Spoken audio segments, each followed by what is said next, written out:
Hello, dear speakers. Here I am today again with a new episode of Critique My Speech. Stick around to the end where I'll be giving you 3 takeaways that you can apply directly to your next presentation.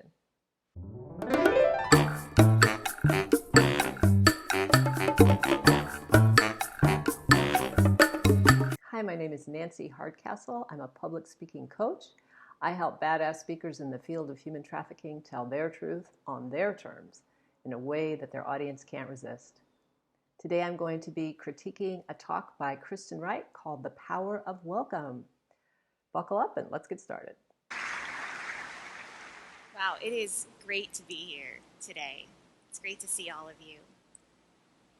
I want you to take a moment and kind of do a little project with me. Sit back and think about a time in your life when you're starting over again in a completely different place, a whole different setting. I want you to kind of go back to that memory and try to think about how you might have felt, some of the emotions that you were experiencing.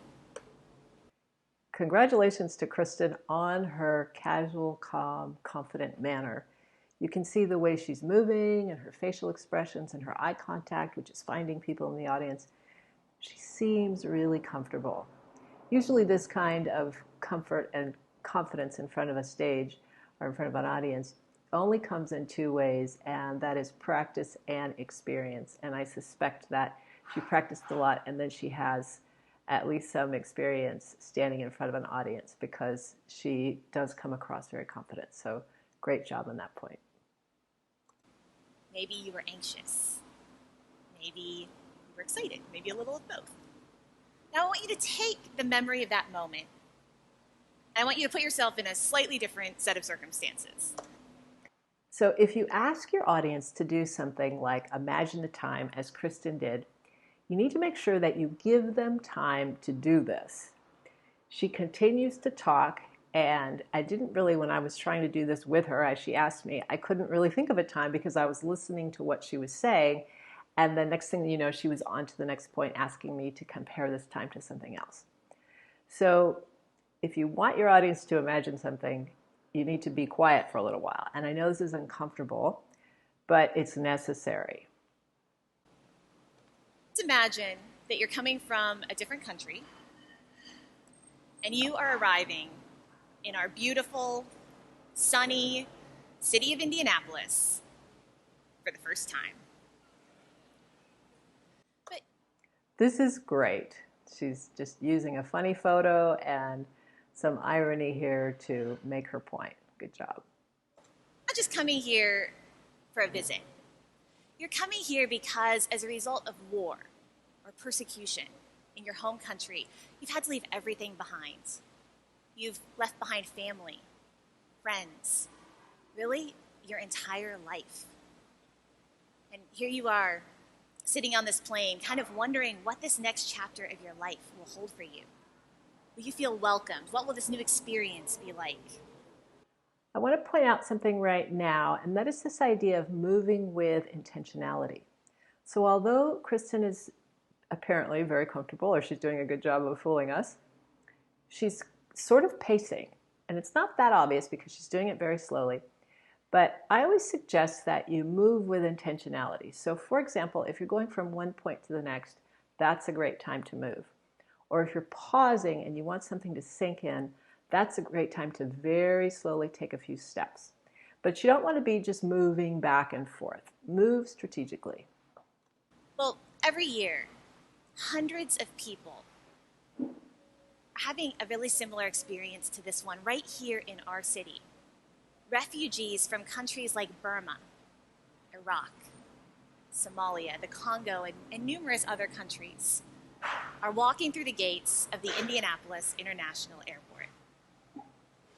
Add to that, I want to point out something that I noticed earlier, and that is that Kristin's resting expression is in a smile. This is great in everyday life. I'm sure she appears very friendly, and especially in her work, welcoming these refugees. But when she's talking about such a serious topic, it seems a little incongruent. She's talking about war and refugees and the fear of arriving in a new place, and she's smiling at the same time. So keep in mind that your facial expression needs to match whatever you're talking about. If you're telling a joke, awesome, smile. But if you're talking about something serious, be aware that you don't want to be smiling during that time. Immigrants and asylum seekers from many different countries, you could very quickly see that our city is becoming a destination for people from many different cultures and countries around the world. You know what this means? It means that right now, literally thousands of people in our city are experiencing that first moment. The first day, the first week, the first month that they will spend in our city. Chances are they're feeling a little how you might have felt. I really like the repetition that Kristin uses there, the first day, the first week, and it has a nice ring to it. She does it 3 times. At the same time, I'm not so crazy about the comparison she's making between what, let's say, a refugee might have been feeling and what we had imagined earlier in the beginning of the speech. I perhaps may have imagined my first day at a new school in high school. And of course I was afraid, but this was still my culture, still my language, still my country. And I wasn't running from anything. I wasn't worried about somebody following me. And a lot of times people in the situation she mentions later that some of them have been labor trafficked, somebody's after them. They're running. And I'm not sure that the average American could imagine that very well. And likely their first, maybe having your first child, right, is not going to be anything like the first of one of these refugees arriving in a new country. I think there's too much difference there. So while I like the idea of Kristin trying to get me to connect to a first that this person has, I don't think it's actually working that well. First moment, your first day. I've witnessed a lot of these first moments. I've spent many hours at the Indianapolis International Airport welcoming refugees from countries like Burma and Somalia. And every time I'm a part of someone's first moments that they're going to spend here in our city, I think back to something that my friend Biak told me.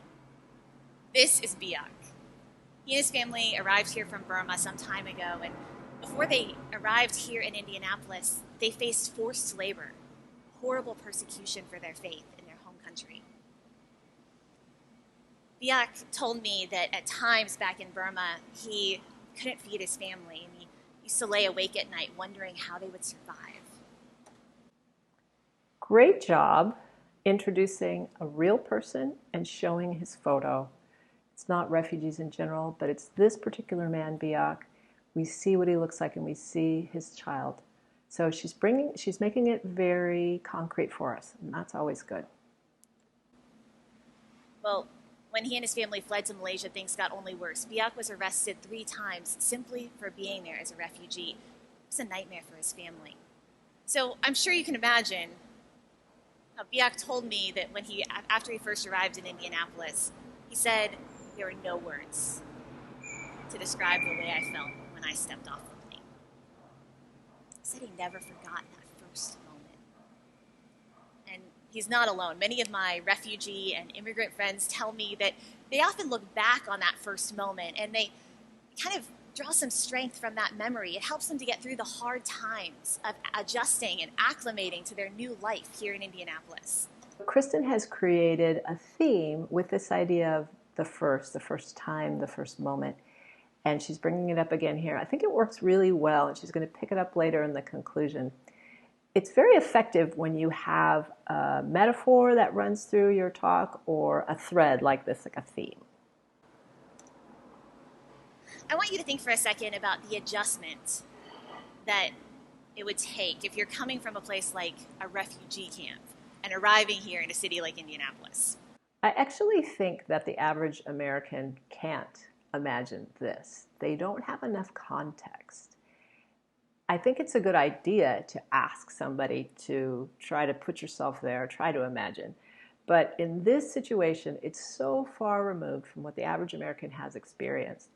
And generally, they're just not familiar with what that lifestyle means, what it means to not have running water, what it means to be sharing a toilet with a couple hundred other people. We don't, generally speaking, have the context for that. So it might be more helpful if she was to say, this is what it was like, and this is what it was like, and this is what it was like. So now imagine yourself in your house with no toilet of your own, never knowing where the next meal is going to come. And that would make it a little bit easier for us to imagine as she's asking us to. It's a huge learning curve. Did you know that many of the refugees arriving here in our city have spent 10, 15, even 20 years in a refugee camp before coming here? Can you even imagine? This creates a lot of needs. But one of those is the need to understand the basics of life here in the United States. How to run a hot shower. How to do a lot of things. And I've personally had this experience of working with my newly arriving refugee friends and kind of walking them through the basics, like how to start a hot shower, how to safely operate a stove for the first time, how to adjust the thermostat in their new home. I want to mention those are great specific examples. She didn't just say, I needed them to show them everything. I needed to show them a lot of things. She said very specifically how to adjust the thermostat, how to use your shower. And the secondary effect of that, besides helping us to see exactly what she did, is that now we can have a better idea of something, now we can have a better idea of what they were experiencing because they didn't even know how to do the thermostat. They didn't even know how to do the shower. So now we can imagine it better, which is what she wanted us to do. Not to mention how to DVR Breaking Bad. Great humor. And also explain that this is not a good example of what to do with your new life in America. Very good. But I want you to think for just a second about the level of culture shock that someone coming from a refugee camp might experience in our city. And as one very small example, I want you to think about the concept of transportation. You know, transportation looks very different in many parts of the world. And I can tell you that here... Great photo. It says it all. I won't even comment. But here we have this concept of buckling individual babies into their own car seats. They stay in car seats until they're like 6 years old today. But this is not the way it is in many parts of the world. And I've had this experience once of trying to explain car seats to a refugee family who had newly arrived in Indianapolis. They had never ridden in a car before. So the first thing the dad did was clear all the car seats out of the back seat to make room for his family.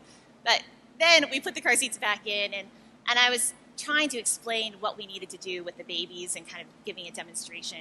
I'm not a parent. I am definitely not an expert at car seats. And I knew that that I had clearly failed in my explanation. When I turned around and I saw that the mother had actually installed herself in the car seat along with her baby. That's a wonderful story. That is her introduction. That tells it all. I would have loved to see her start with that story. I also particularly liked the way that she put the blame on herself. She said, I must not have explained it very well. This is very kind. It's very non-judgmental. And it shows humility on her part. Can you even imagine the adjustment? This was within the first 5 minutes of landing in Indianapolis. A huge adjustment. Well, fortunately for Biak, for his family, that adjustment process is going well. They're getting to know their new neighbors in Indianapolis. They're becoming a part of a community. And I'm really happy to say that today Biak has a good job. He's able to provide for his family. And his daughters, Mary, Cherry, and Elizabeth, they're all shown here, are excelling in school. Again, beautiful photo. And also, I like that she's telling us what happened after he arrived. He had problems, I'm sure, adjusting, and she had to show the family different things. But here we see them smiling, and clearly they're in their home, and she's told us that they're doing well. And this provides your audience with hope. When you're faced with this idea of, oh my gosh, there's hundreds of thousands of refugees, how are we going to meet them all? But when you talk about reaching out to one specific person and one specific family and saying, look at what they're doing now, look at how well they did, and look at how we can be a part of this, really hopeful. It's really good.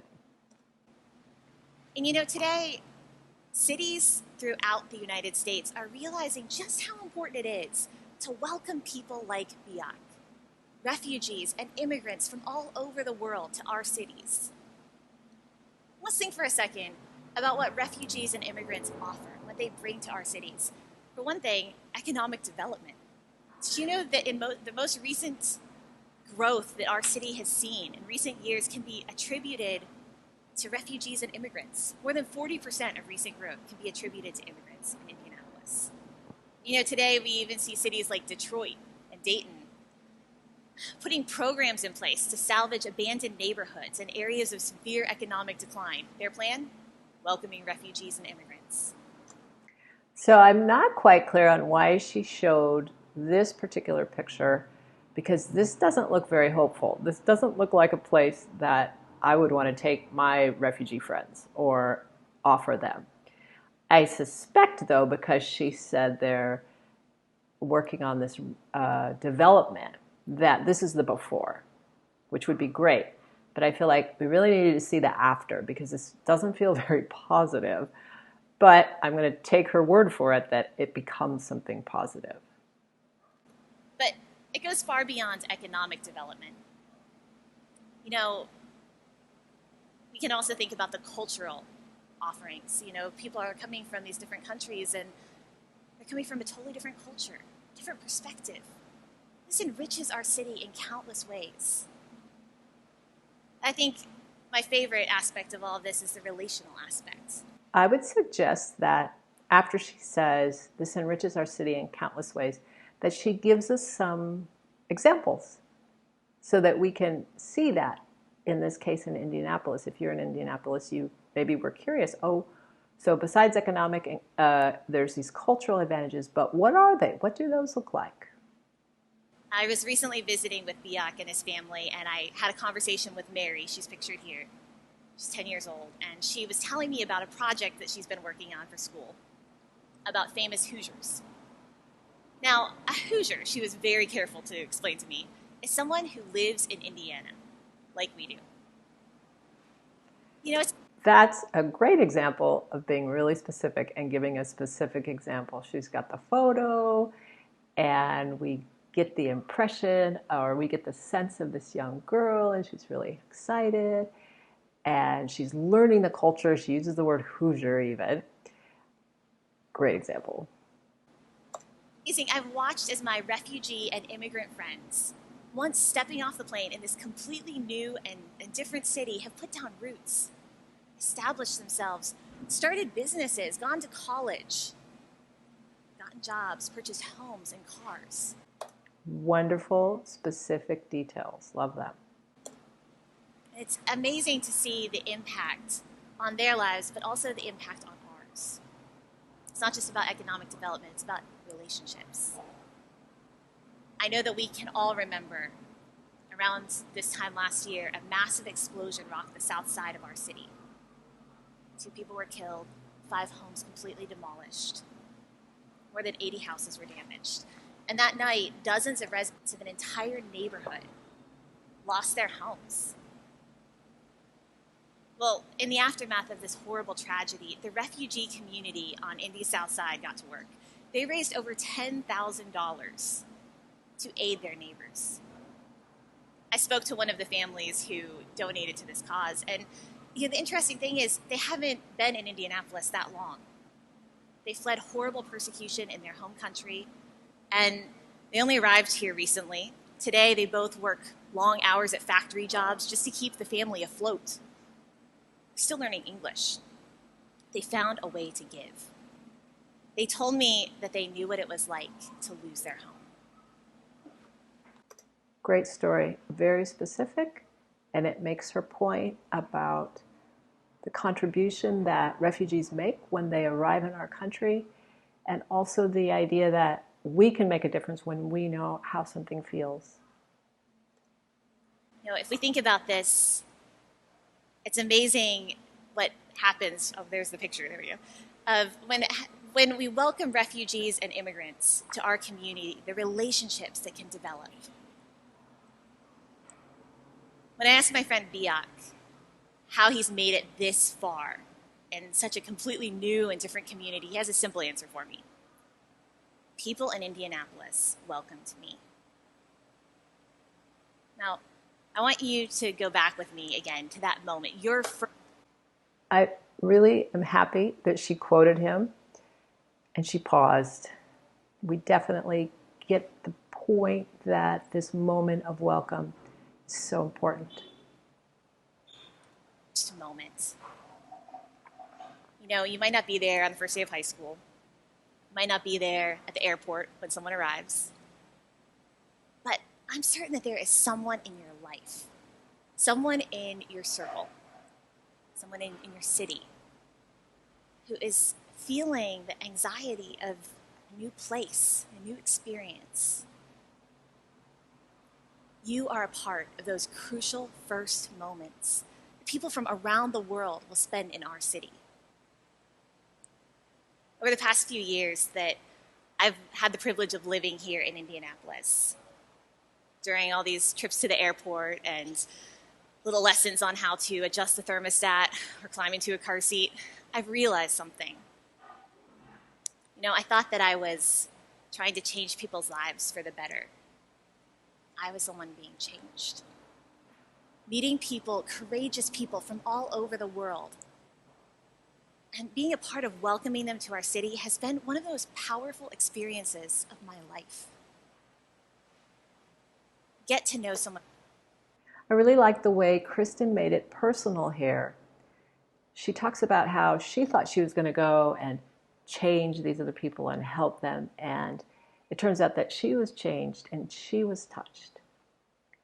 I would have liked to hear a little more detail, again, about exactly how she was changed, but I can appreciate the idea and the way that she's telling us what happened to her. Today, walk across the street and meet your neighbor. Invite a newly arriving refugee family to dinner or volunteer to mentor a refugee or immigrant family. Together. So that's her call to action. She's saying, this is what you should do. A lot of speakers forget this, so kudos to her for remembering this, and also for keeping it to 3 items. I usually suggest like less is more in this case, so be very specific and tell people exactly what you want them to do, and don't give them a laundry list. So she kept it to 3, which is not bad. What I would suggest though is I'm not sure how I would meet these people. Now maybe if I lived in Indianapolis, they would be everywhere and it would be obvious.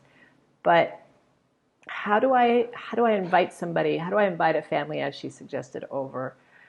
If I don't know a family, how do I get connected? So I think a little bit more help in doing what she asked me to do would be good. Let's take the initiative to get to know our neighbors. Let's invest in those crucial first moments, believing in the power of welcome. Thank you very much. All right, so did you notice that she brought back her theme of the first moments in her conclusion, which is a great technique called the circle back technique? She takes something from the beginning and brings it back into the ending. And again, just great job, Kristin, with your poise and your confidence. I really enjoyed watching you. It's time for my suggestions for Kristin and your takeaways. Thank you so much, Kristin, for letting us do this, and a lot of people are going to learn from your example and my feedback. So my first suggestion for you is, as I mentioned in the video, pay attention to your resting expression. It's lovely that you have a friendly, kind, welcoming expression, but you don't always want to have it be so positive, especially when you're talking about serious or painful or difficult things. My second suggestion, also as I mentioned in the video, is to move deliberately. So try not to be moving constantly, try not to pace even if it's slowly, but when you're changing to a new point, when you're emphasizing your point, when you're pausing and you want to let something sink in, when you need to re-engage your audience, is a great time to move. It's also a great time to use bigger gestures. The point is, Move as a way of reinforcing what you're saying. Finally, I encourage you in your next presentation that you're creating to consider if the details that you provide are consistent, because a lot of times you provided great details. I could imagine you meeting people at the airport. I could imagine you showing people this is a hot water and this is a cold water. I could imagine Biak and the struggles that his family was going through and him laying awake at night wondering how he was going to take care of them. I could imagine all those really easily because you gave me the details. And other times, though, for example, when you said, I really changed a lot, or refugees make a lot of contributions to our culture, I wasn't sure what that looked like. I wasn't sure what you were talking about. So you want to have the same level of great details throughout your speech. And now for your takeaways. Number 1, practice. If you want to seem as cool and collected and calm as Kristin was, you've got to practice. I have a blog post you can find at my website, standupbegreat.com. If you go where it says blog and then you click on archive, you will see a post that's called 10 Ways to Practice Like a Pro. This will help you to become more relaxed, to become more fluid in your speaking, and to feel better about what you're going to be saying because you'll have practiced so much. Second takeaway is consider using a theme like Kristin did. So her theme was about firsts, first moments and first days and first times. She threaded that through, she wove that idea throughout the whole speech. You can use a metaphor in the same way.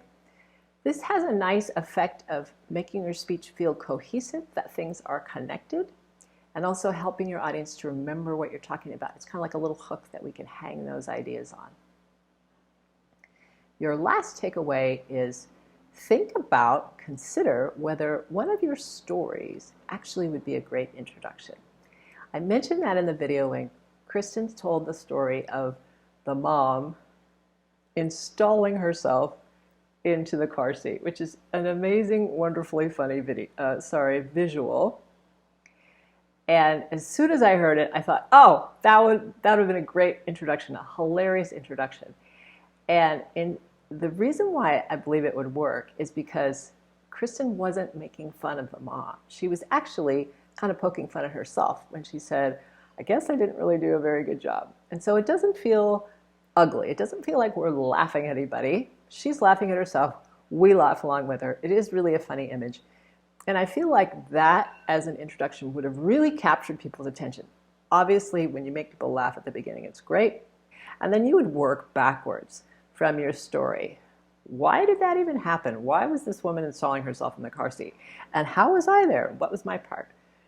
So when you start with a story that's sort of out of context, then you have to go back and start filling in the blanks and say, this is how we got to that point. Thanks so much for joining me today. If you found this video helpful, please like it, share it. Check out my website, standupbegreat.com, where I've got a lot of other tips for you to become a better public speaker. And if you have a presentation that you'd like me to consider critiquing, get in touch with me at info@standupbegreat.com. I'll see you next time. Bye-bye.